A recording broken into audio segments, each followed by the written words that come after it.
And I want to thank you, Michael Johnson, for pulling up those videos about us. Thank you so much, because you've exposed a low level of intelligence that you possess, because you don't even have basic Bible knowledge to even know what part of the Bible to speak on. I don't know who gave you the paper, whoever gave that degree. It says a lot in reference to us being right. The school system is shot, even in the religious area. So we're going to leave the faithful saints of God, Romans 16:16, the church of Christ. So you see, this. I'm telling you, you can't make this up. You cannot make this up. When people sit there and they say stupid stuff like this, and all they doing is they sit there and they just throw at something and not show doctrine. And what I'm doing is what he's saying, and I'm walking you through the way because we have a lot of people from Church of Christ over here, and we welcome you guys. But the main thing is, what I want you to also see is the dangers of people who teach, those teachers in there.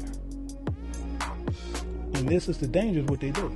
So what they're trying to do is down something and try to lift themselves up. This is the danger. So we need to look at what divorce is, because he said you go down, you baptize. So we got to understand what divorce is. You need to understand, how can you separate from flesh? That's the key. So we got to look at divorce. Let's go over here to Matthew. Let's look at Matthew. We're going to look at 19. We want to get a better understanding on what this is talking about. And we're going to start at verse 7. And it says this. It says, and they say to him, why did Moses then command to give a writing of divorcement and to put her away? The same understanding, what do we have to do to separate ourselves from flesh? Fair enough. Fair enough. But he gonna answer it.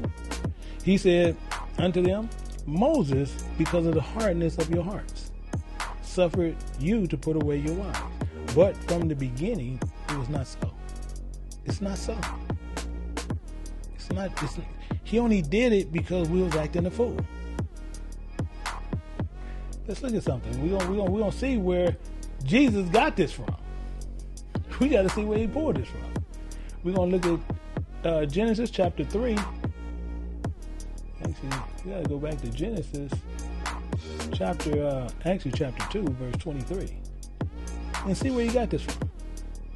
Because it came from Adam.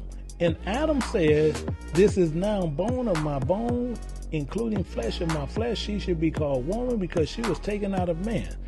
Better yet, verse 24, for that reason shall a man leave his father and his mother and cleave unto his wife, and they shall be one flesh. That's where it came from. That's where it came from. And once this is bind, let's put a little bit more. This is why I run a lot of Bibles, because I want to make sure we can look at everything right in front, and there's no camera tricks. We're going to look at Matthew chapter 18, verse 18. We're going to look at this all together.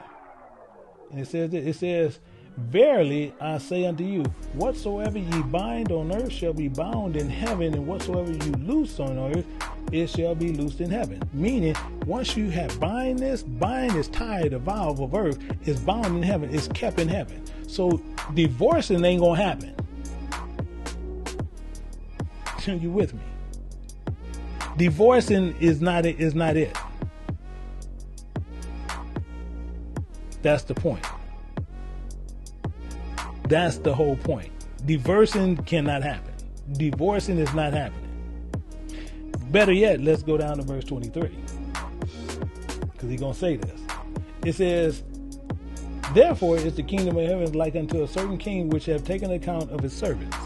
I want you to understand this all together, because we're going to see what's loose and what is given out. Because if it's bind on earth, it's going to be bound in heaven. And if it's loosed on earth, it's going to be loosed in heaven. Watch how he works this. And it says, a certain king taketh account for his servants, and when they have begun to reckon, he taketh account, one brought unto him which who owed him 10,000 talents, something that he impossibly cannot be paid back. Cannot be paid back. But it gets better.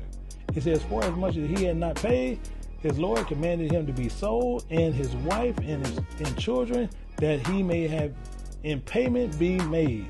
The servant for that reason fell down and worshipped, saying, Lord, have patience with me, and I will pay thee all. Which we already know that ain't going to happen, but that's beside the point. It says, then the Lord of that servant was moved with compassion. He loosed him and forgave him of his debt. Exactly the point. But it gets better. But the same servant went out and found one of his fellow servants, which owed him 100 pence, and he laid hands on him and took him by the throat, saying, pay me that thou owest. And the fellow servant fell down on his feet and besought him, saying, have patience with me, and I will pay thee all. Same thing he just went through. But watch the difference. And he would not, but he went and cast him into prison till he should pay the debt.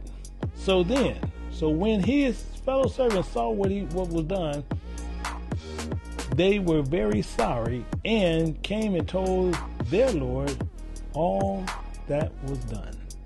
And what happened? Then his Lord, after that, had called him and said unto him, art thou a wicked servant? I forgave thee of all thy debt, because thou desirest me. Thou desirest me.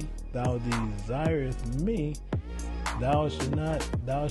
shouldest not thou have compassion on thy fellow servant, even as I had pity on thee? And the Lord was wroth and delivered him unto the tormentors, till they should pay all that was due unto him. So likewise. I had a monkey. Wish I had a monkey. I wish I had a monkey.